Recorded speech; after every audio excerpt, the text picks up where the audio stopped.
म्हातारपणी सांभाळ न करणाऱ्या मुलाला आणि नातवाला आजोबांनी जोरदार दणका दिलाय। मुंबईमधील स्वरूप दास नावाच्या 88 वर्षांच्या आजोबांनी बक्षीसपत्र करून आपला फ्लॅट मुलाच्या आणि नातवाच्या नावे केलेला होता।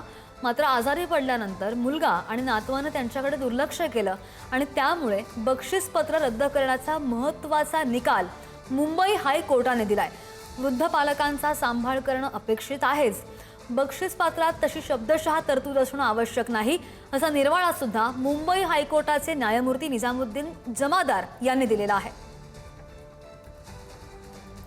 आणि या संदर्भात आणखी माहिती घेऊन आमचे प्रतिनिधी सुशांत आपल्या सोबत आहेत। सुशांत, या घटनेमुळे ज्येष्ठ नागरिकांना खरोखर दिलासा मिळणार आहे।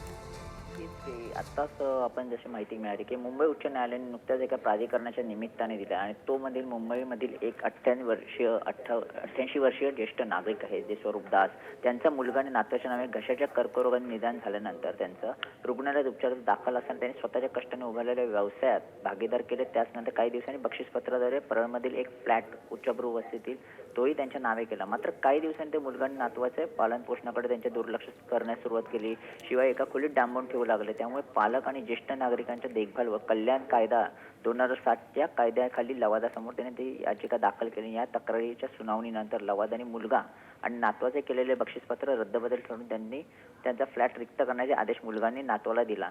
मात्र पालक आणि ज्येष्ठ नागरिकांची देखभाल आणि कल्याण कायदा 2007 अनुसार वयाच्या 60 वर्षानंतर मुले आपल्याला सांभाळ करत नसल्याचे आईवडिलांच्या मुलांच्या नावे केलेली मालमत्ता पुन्हा परत देण्याचा अधिकार प्रांताधिकाऱ्यांना आहे। तसंच संबंधित ज्येष्ठ नागरिकांनी प्राधिकरणांकडे तक्रार दाखल केल्यास सुनावणीअंती किती वर्षांपूर्वी मुलांच्या नावे असलेले बक्षीसपत्र किंवा खरेदी खत रद्द होते आणि त्यासाठी 1 रुपयाही खर्च येत नाही, अशी तरतूद आहे।